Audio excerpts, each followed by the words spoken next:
Ladies and gentlemen, thank you so much for being here for Saturday Morning Cartoons. I'm your host, Dougie McDoubles, and today I have one of the greatest guests I have ever got to interview, meet, and have someone respond to a DM. I have the legend himself. First of all, over 4 albums, over 150,000 songs, one of the greatest artists, rappers, genre shift, one of the greatest musicians, period. Absolute fucking pleasure to have him on the podcast.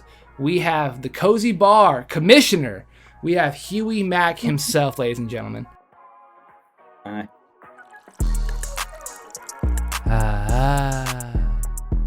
I couldn't even imagine a better day to have you on here, my friend, because you just dropped a new song. You have the Cozy album. You're on tour right now. Things are going up for Mr. Huey Mack, man. Mr. Huey Lewis in the news. It is an absolute pleasure, buddy. Thank you. Holy Appreciate shit, it. dude. Holy shit, man. I'm sweating. I'm so excited right now. So give us the rundown real quick of the life of a young Huey Mack. Where are you from? What got you to start music? The whole nine. I want to hear it all. I am from Morgantown, West Virginia. I started writing raps at like 14, and then let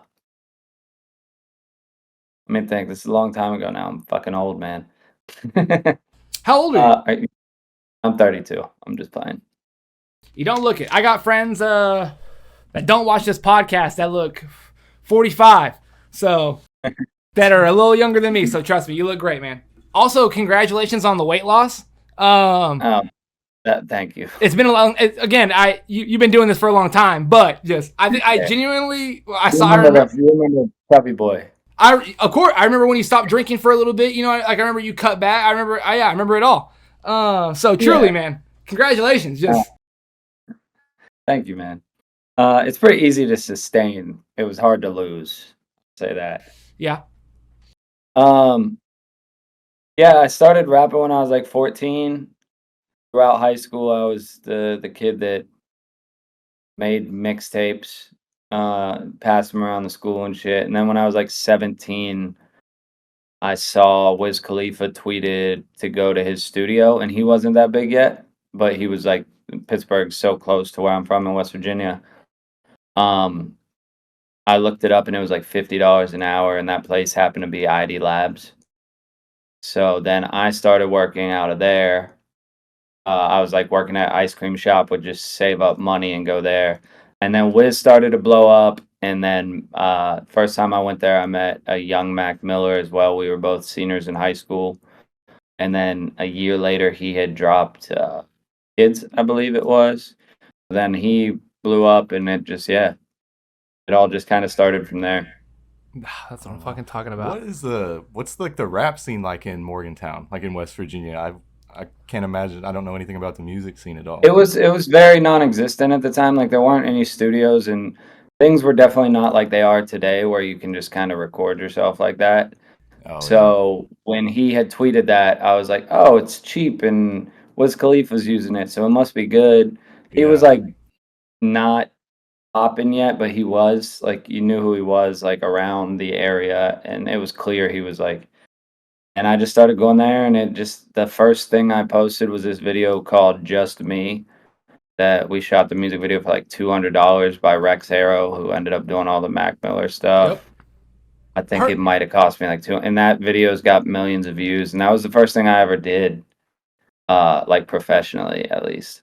And it all just kind of like started from there. Dude, fucking I do. We love hearing these stories. We recently had E-Money on the podcast recently, just to hear how you'll randomly meet someone on the verge of your journey, and that person could be Wiz Khalifa or Mac Miller, like you said. Like I'm a huge Mac fan. I got tats all over for him. Got every album that he's made on vinyl. Like that's incredible.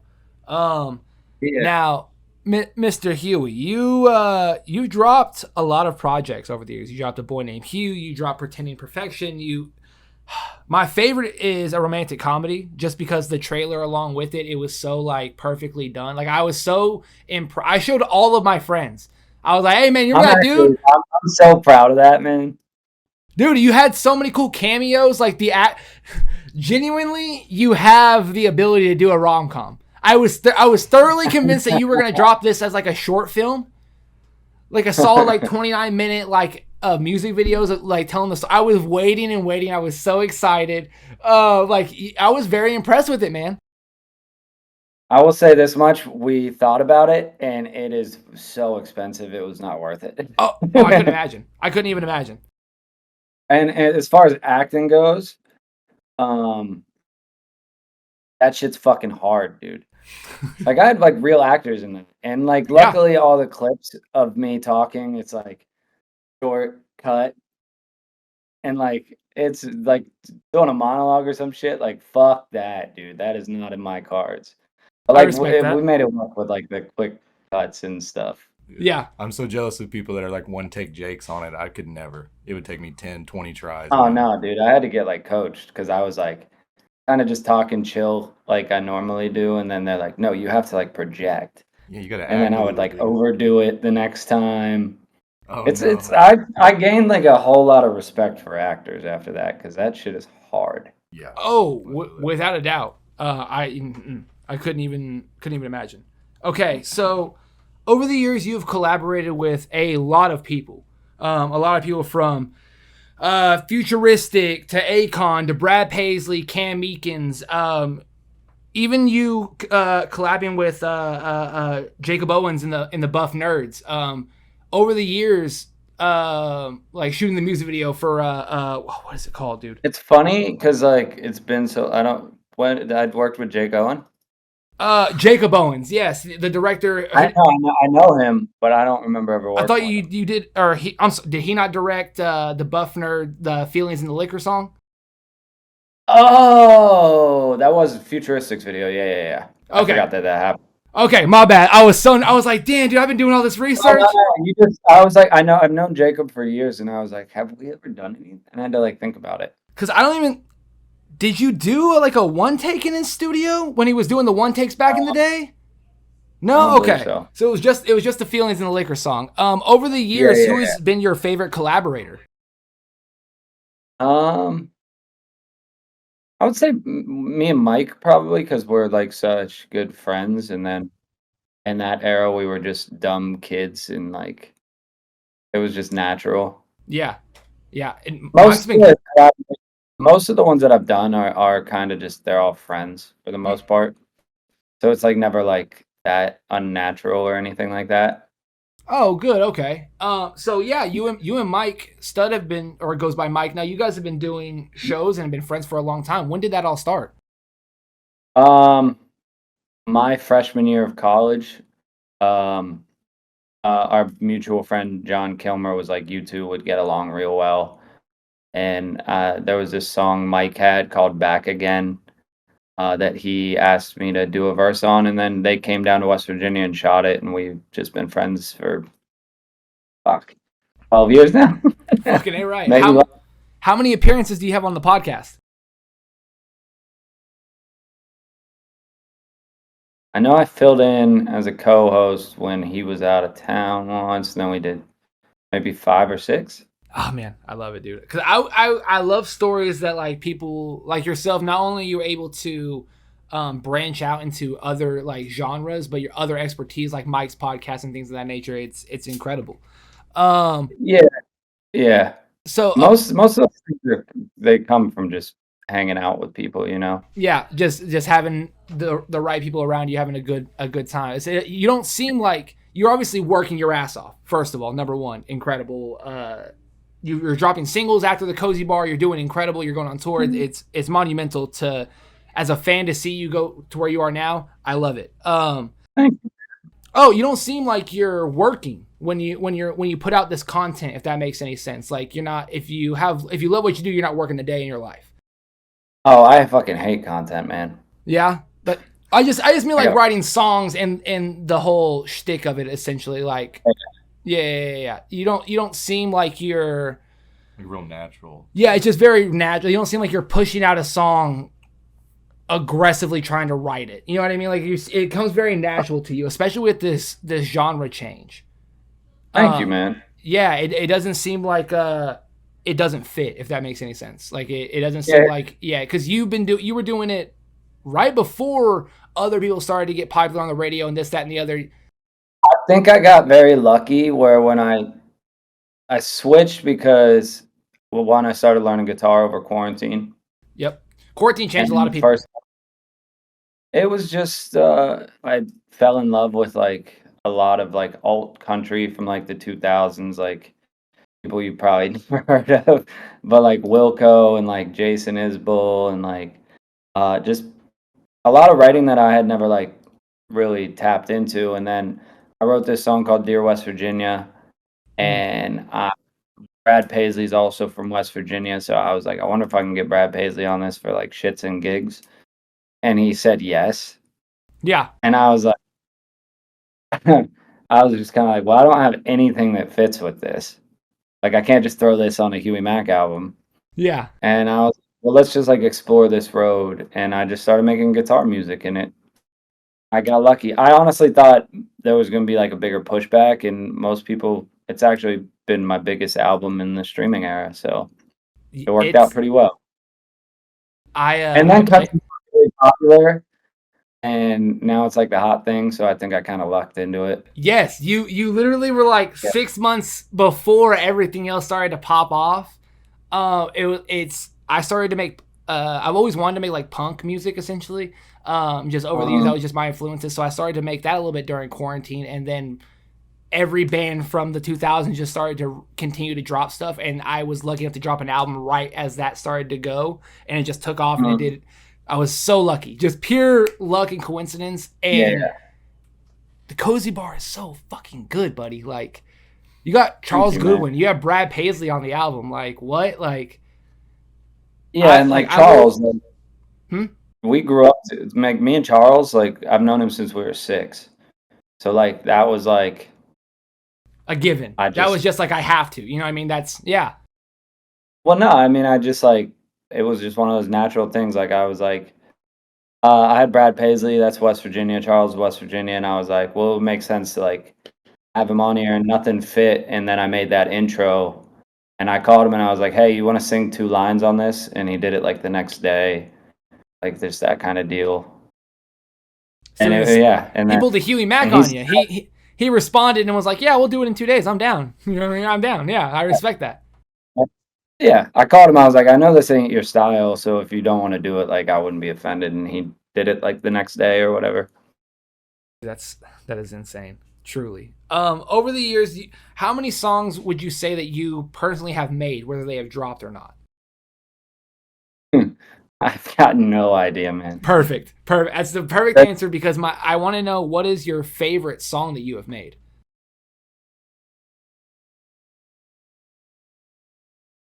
I don't know.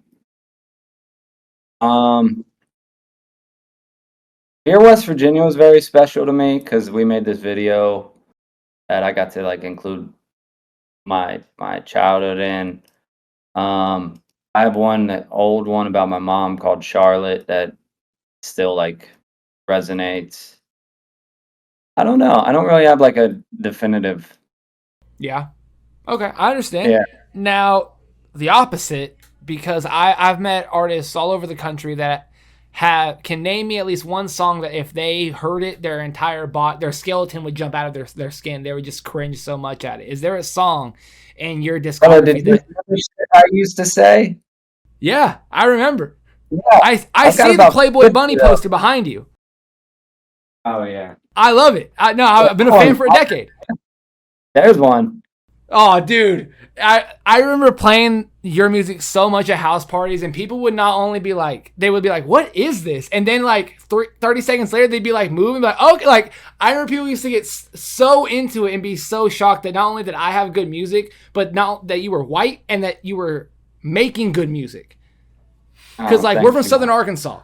So people weren't doing that back then, besides Mac Miller and Eminem and like Yellow Wolf. So you had like, you know what I mean? Because no one around us knew who Mike Stud was. No one knew who everyone knew Asher Roth only did I Love College. No one cared about any other white artist in the slightest. So for you to come in and then essentially just continuously stay and do well, do numbers, and continually stay on this trajectory to where you are now, it is so fucking insane, buddy. Like, thank you, man. Fucking A. Okay, so in general, do you have a certain song that you, whether you've dropped it or not, or your friends might have just remind you of a song that you did back in the day? Do you have a song like that? You guys know "Fuck Me, Baby"? Say that one more time. Did you say "Call Me Maybe"? The remix you did? Yeah, I respect that. that one.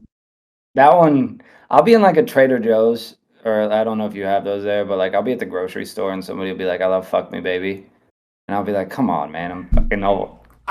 Just come on. Yeah, I understand. I thank you for reminding me.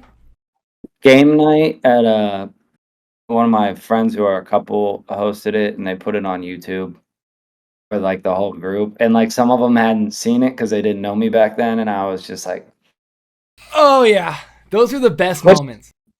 nah, but like that's part of like just growing up. Like you're fucking a silly kid, and like that song was very satirical, but you know you don't want to you say some shit, and you're like, oh man, you don't want to hear it at 32.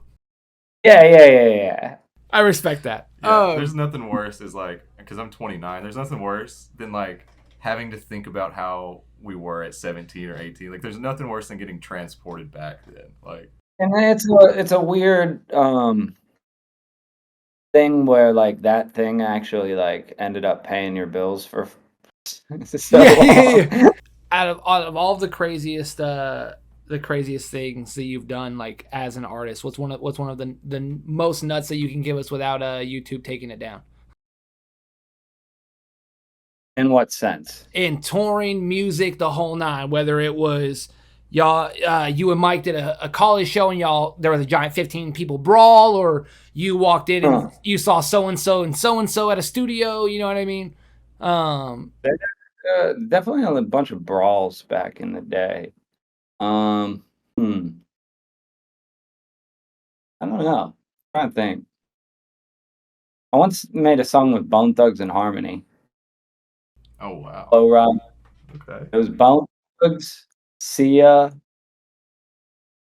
Low Rider, Ludacris, and Afro Jack. And we were all in a room. I never heard it, but we spent like 18 hours together. What was that like? I was like helping Afro Jack write an album at the time. That's how I ended up with a song with him and Twista on one of my albums. But yeah, it was crazy. And then I never heard it. Like it never came out, or you just never? They didn't send me the file. I never heard it. Nothing. Oh wow. That song with Bone Thugs. Yeah. What does that feel like? Because I don't make music, period. What does that feel like as an artist? Especially you said like 18 hours in the room with them. When like all that work just kind of doesn't fizzles out or whatever, like it doesn't ever come to fruition. It doesn't always feel like work. Like there's definitely days when you're like working and just nothing's clicking and you're like, fuck this. But like that, like I think we just got drunk and like I had fun, so it was like it wasn't work. I was like, you had a good enough time, it didn't matter. Okay. I'm in a room with Flow Rider, Bone Thugs, Ludacris right now. Like you're more like, what the fuck is going on? No, fair enough. No, it's fair. Yeah, that was like an old school generation. That was definitely one of those ones where I was like, what the fuck is going on right now? Did you ever have like an interaction with an artist that you were like, after it was over, you were just like, there's no way anyone will ever believe that this just happened? Did you ever have like a weird interaction like that with someone?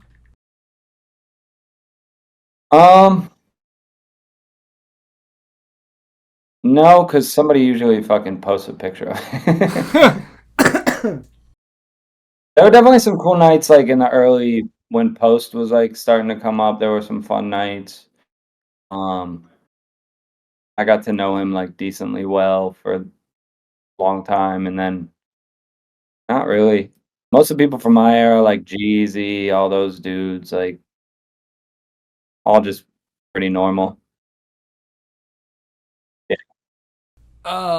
Now I'll ask you one last question about your newest song before we head into the nerdy stuff. But Bar Lights, killing it.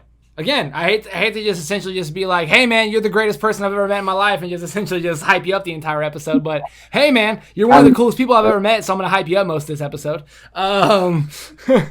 The bar lights, man. You just continuously like pocket dial. Like, you just keep dropping great ass music. Are we getting another like? Are we getting Cozy Bar 2? What's next for this evolution of Huey? Yeah, I'm working on the next album. We're going on tour, and then I'm gonna keep dropping like just loose singles like Bar Lights and Pocket Dial that won't be on the album. Mm-hmm. And we're gonna record. Most of the songs are kind of written, but I want to record them with a live band. So I think the plan is to do that in January. Dude, that's so awesome. I'm trying to get tickets to your Oklahoma City show at the moment. So if I'm there, man, I'm gonna hold the sign. I'll leave you some tickets.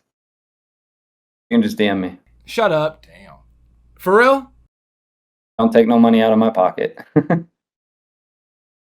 Ladies and gentlemen, we're going to Oklahoma City. Holy shit. I was just telling him I'm a fan. I wanted to go. Oh, fucking hey, dude. What a good day. What awesome. Sick. How about some nerdy questions now before I lose my mind? Holy fuck. All right. Okay. So okay, I gotta ask, out of all the nerd shit back behind you, the Barbie poster? Yes, we saw it in theaters. We have the Ninja Turtles poster next to us. We have the Spider-Verse movie. I have all 3 Star Wars movie posters. Yeah. We had it for the new season, for new movies that we saw during the year, because that was essentially the main part of our podcast. We saw movies earlier and we reviewed them and stuff like that. Yeah. Did you go watch that movie? I saw it in theaters. I liked it. It was not bad. I was like 2 dudes with a Barbie poster. It's a little. Yeah, I respect that. No, I understand. It happens. Hey, it's a fair question. It happens. I didn't know you could see that far left. No, it's okay. I respect that. Like, I thought he was going to say something about VHS tapes, you know? Yeah. Okay, so into the nerdy questions, my friend. You are 32 years old. You have been here for the entire pop culture, essentially, just that has constantly been rebooted, rehashed, and revamped and recasted forever and ever. Who are some of your favorite heroes and villains that you've read in comic books or seen on screen? I'm admittedly not a big comic book reader. That's okay.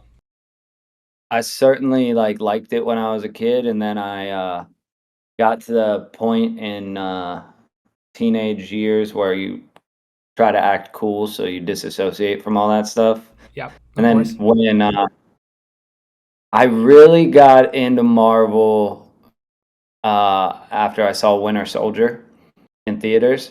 I was like, this is fucking awesome. I didn't ever care for comic book movies. And then once Civil War and all that stuff came out, I got really into it.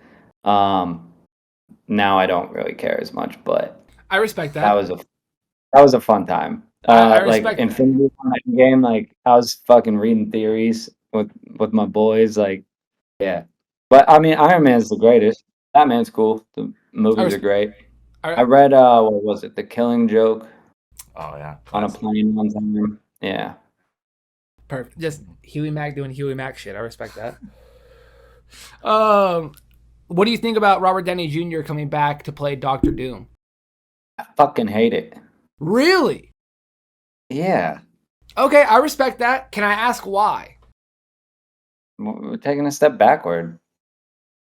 I'm the new Robert Downey Jr.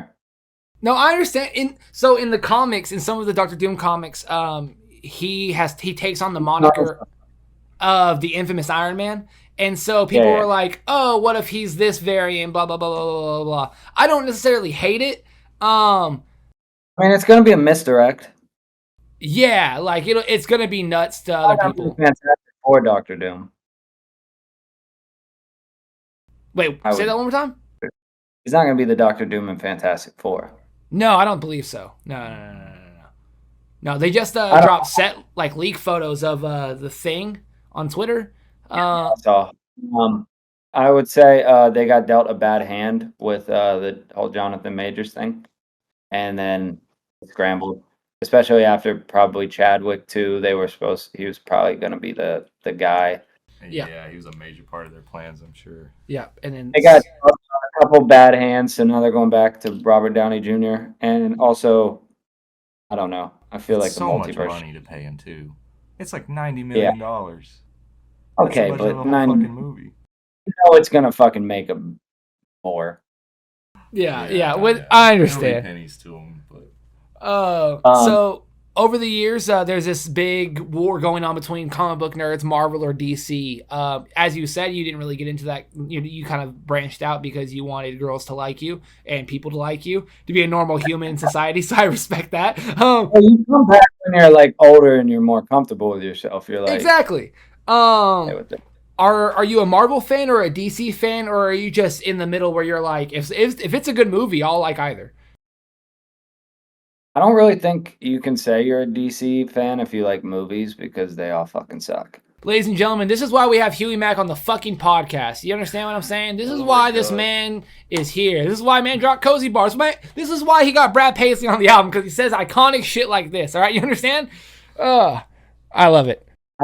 I mean, genuinely, they all have sucked except it hurts for that it's true. Yeah, it hurts that it's true. Everything outside of like the Suicide Squad and maybe Aquaman, if you like squint your eyes, like sucked ass. Like the fucking James Gunn Suicide Squad was good, but like I'm never gonna go back and rewatch it. Oh, absolutely. Was good. Yeah, no, yeah. We are if the podcast. We are very big James Gunn fans. So him going to DC, we have hope now because he knows how to make the most obscure characters beloved, with the Guardians of the Galaxy making that entire trilogy. He knows how to do practical effects with like his horror movies. Yeah. So him just being in charge of DC, we are a little excited now because now DC will have the lights turned on for their films, so we can actually see characters and colors. But can you guys finally notice that it's like the superhero fatigue that they talked about for years finally feels real, at least to me, somebody no, it's absolutely real. I've kind of coming to like keeping up with Marvel shit now. I don't even like enjoy. I just do it because it feels like I'm in college. No, it's like I'm not interested, but like I have to continue watching everyone. Yeah that makes sense. Like it doesn't feel like fun to go like see it anymore. Deadpool and Wolverine, fine. I was not like that movie was amazing. But I disagree. I thought it was perfect for what it was. For what it was, it was perfect. It was a one-time watch. Perfect for what it was. A lot of superhero movies are like that. Yeah, unfortunately. I respect that. I easily could go back and watch Civil War or like Winter Soldier again. Like that has some of the best action sequences. I could go back and watch like so many of those and still like love it. Yeah, but for every Deadpool 3, there's Thor 4, The Marvels, then like 4 bad shows, and then Loki. Yeah, I thought Marvels was fine. I thought it was good. It felt like a random, like adapted issue of a random comic from the, like it was just a fun little movie. I think that one just got the brunt of Ant-Man sucking, and Miss Marvel not doing that well, like show-wise. Doctor Strange being the terrible, biggest disappointment ever. Yeah. Yeah, I think it just got the tail end of all that shit. Yeah. Especially with Kamala Khan's show. Like, Kamala Khan's has like proven to all the fans that she's a huge like Marvel nerd. So her show should have gotten better reviews, but essentially they were like, it's a superhero Lizzie McGuire show. Because they have the animations like Lizzie McGuire, this, that, and the other. So they kind of gave them, yeah, you're right, like the bad end of the stick from it, strictly because... I thought it was fine. Yeah, I mean, I watched every episode, but like, you're right. But since Black Panther 2, Ant-Man, Thor, Doctor Strange 3, or whatever, which one it was, yeah, they were all disappointments. You're absolutely right. No one had anything to look forward to. I don't know if Black Panther 2 was a disappointment, but I never thought about it again. I mean, it's like what's that movie they just canceled? Eternals. Eternals. Yeah, they finally just canceled that. In all of Shang-Chi. They dropped a movie, like you just never hear about him again. Yeah, the director of Shang-Chi was supposed to do the Kang Dynasty, and then he backed out, and then they went to like 4 other directors, and now it's the Russo brothers and Doomsday.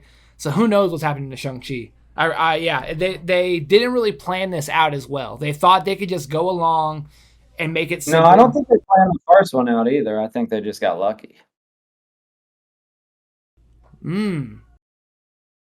I like it's pretty well done. They just went as they went. I like that. No, that makes... No, I respect that. I like that. I like that. Fair enough. You got me. Now, over the years, Were you a big TV kid? Like, did you watch TV a lot growing up? Yeah, for sure. Okay. Who was your first crush as a kid from TV? Good question. We've gotten Jessica Rabbit. We've gotten Topanga. We've gotten Kimberly the Pink Power Ranger. We've gotten Jenny from My Life as a Teenage Robot. We've gotten the most random, obscure characters. So feel free to say the most random one. The Pink Power Ranger, Topanga, those are good ones. Probably one of those. Lizzie McGuire, maybe. I don't know. Can't go wrong with Hillary Duff. I respect that. You're too ashamed to say Kim Possible. I can see it. No. No? I would have said Chrissy Romano before I said Kim Possible. Oh, okay. Fair enough. I respect that. I'll eat shit. You're right. Who was your favorite Power Ranger growing up? I don't remember. Probably the pink one.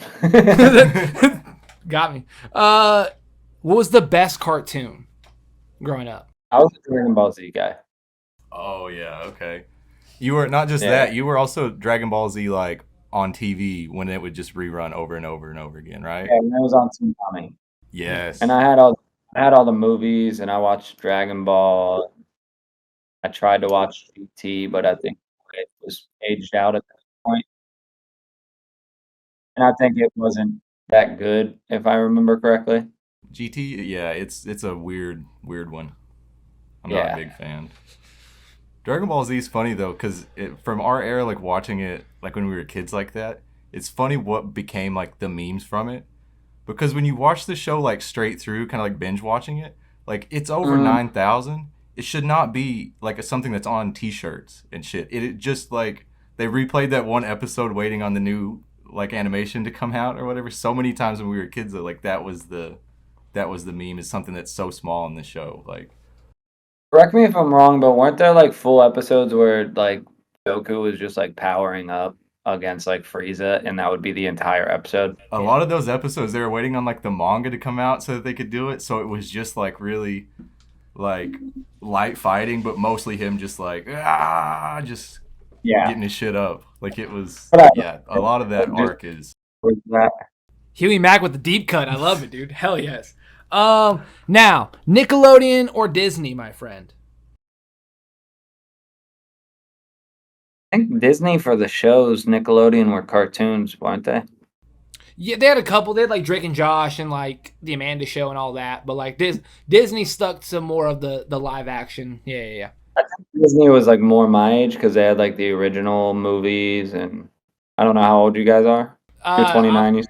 29. Yeah, I'm 20. I'll be 28 in 2 months. So, what's your favorite Disney Channel original movie then? Luck of the Irish. That's what I'm fucking talking about, ladies and gentlemen. I love it. I've been saying that for the entire series of this podcast. Let's go. I watched all the Final Destination movies recently with a friend of mine. We like binge watched them, and I was like, "That's the kid from Luck of the Irish." In that, and one of them, he was like, he just gets fucking hooked. Oh, dude. I'm so glad that I'm not the only person that does that. That watches a show and be like, yo, dude, he was in this. Yeah. Hell yeah. Thanks for validating me, man. You're the best. That's such an obscure pool, though. That's the guy from Disney Channel Originals. Dude, I'll hit Ray with something, be like, hey, did you ever see this movie? And he'll be like, yeah. He's like, did you know this actor was in this show? And he goes, no, because that show only lasted like 6 episodes in 2007, Doug. Why the hell would you know that? Why in the world? Okay, so what are the best shows? Oh, what? I'm sorry. Oh, we're talking Disney and Nickelodeon? Yeah. I don't know what I remember. Even Stevens was great, obviously. What else was on there? Oh, That's So Raven. Was Boy Meets World on there? I watched all that too. No, Boy Meets World was ABC. Oh, yeah. Oh, shit. They might have aired them on Disney. By the time because I think he was older than, like, Boy Meets World was older than me. Yeah. It was like in the early 90s when it started. Boy Meets World seems like something. Yeah, so I think they were probably doing reruns on there. Probably. Yeah, they probably got the rights or something. Now, the age-old question before we get you out of here, my friend. Over the years, you were 32, so you were able to witness the beginning of these superhero franchises. What is the best Spider-Man? Which actor? I don't know, because Garfield got two really shitty movies. Actually, I don't mind the first one, but the second one sucks. Tobey was different, but then like when I watched No Way Home, I was just like, Tobey fucking sucks in this movie. He just like looks old. Like they were talking about bringing him back for another one. I'm like, he just looks fucking old to do Spider-Man. Yeah, he did look old. That's gonna be one you rewatched? That's gonna be the hottest take of the year. I feel like. What? That's the hottest take of the year. Just Tobey sucked. Tobey didn't suck in like the OGs, but no. Yeah. Like it was cool the first time I watched it, and then the second time I'm like, just like looks very unnatural as a Spider-Man now. Do you think people are getting too nostalgic in allowing this? Like in Deadpool, we obviously got Elektra back, and Wesley Snipes as Blade, and in No Way Home we got Tobey Maguire. Do you think people are just getting too nostalgic to have new ideas? I thought No Way Home was awesome, but I like seeing Wesley Snipes as Blade as like old and corny was like not badass Blade that I remember. Like he was like zinging Deadpool style one-liners, and I was like, it's just corny to me. I respect that. I don't. There's something about it that just like it. It didn't. When No Way Home came out and they talked about Multiverse Saga, I was like, this is gonna be sweet, and then I just kind of feel like it's all been a miss since then to me. Oh, okay. I can respect that. I thoroughly enjoyed, regardless of the memes. I've been a Gambit fan my entire life. I have a tattoo for him. So to see him not only, it was fine, but it felt like the whole thing was a joke. It's a Deadpool movie. A little bit to an extent, and it worked to the point where like fans want him back. So it's weird to see how that worked so well, even though they were playing it off. People want Zack Snyder to keep making fucking superhero movies. They're not the same people. Don't do that. Snyder fans and Gambit fans aren't the same. I know better. I think they are. Right to his heart. That hurt my heart. God damn. It's the other day. Did you know that they're doing a podcast for the Rebel Moon series? I fucking made it 10 minutes into that movie, and I was like, what the fuck is this? And then they're like, oh yeah, there's new R-rated editions. We covered it in a whole episode of the podcast, but we're like, who needs that? Who is that for? Why is a podcast for this movie? Yeah. Yeah. Oh man, you're the GOAT, man. Oh, I love it. Ladies and gentlemen, where can we find you, actually, Mr. Huey Mack, on everything? Where can we find you? Under just Huey Mack, isn't it? I think so. All the socials, ladies and Huey gentlemen. Mack on everything. What's the next song coming out? Can you tell us that? If you can't, it's okay. September. That's what I'm talking about, ladies and gentlemen. You heard it here first. New Huey Mack song in September. I'm so excited. We're going to Oklahoma City to see him, and I'm going to cry. I'm so pumped. Check him out at Huey Mack Everything. Huey, thank you so much, my friend. Truly, it has been incredible as a fan to see you continue and do better for yourself.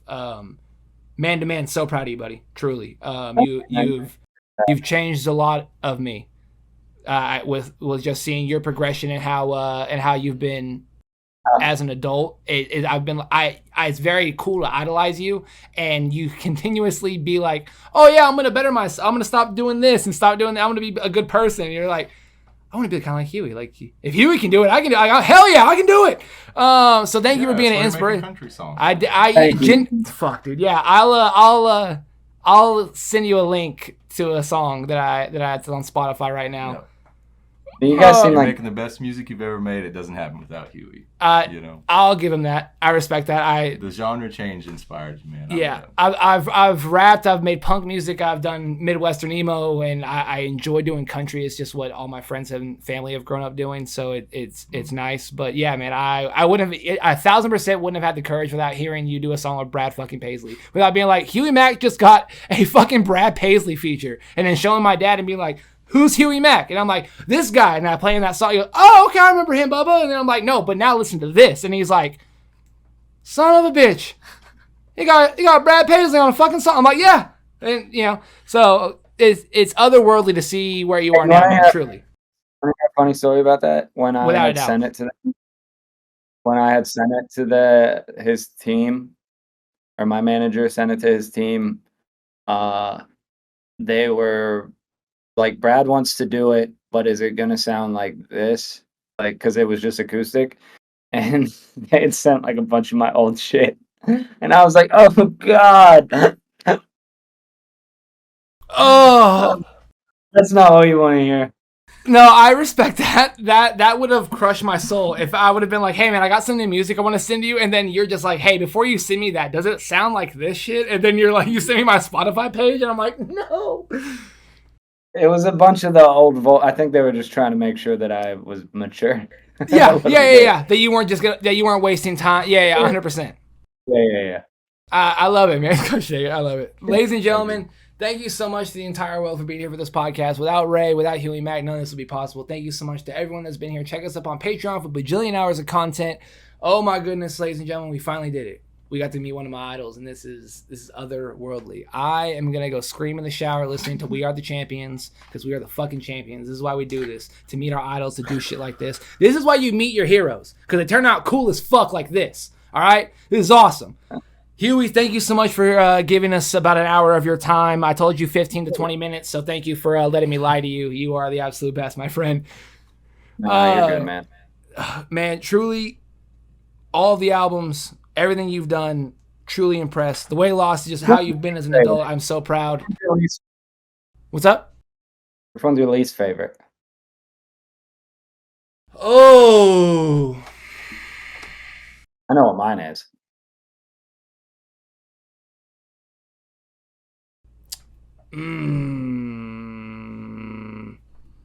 Hang on. I know exactly what it is. Hang on. Spotify, Mr. Huey Mack.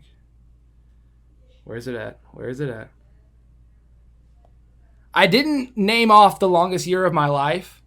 I enjoyed the album, but at the same time, I have never really been a fan of When. I just over the years of like her making music by herself, this, that, and the other.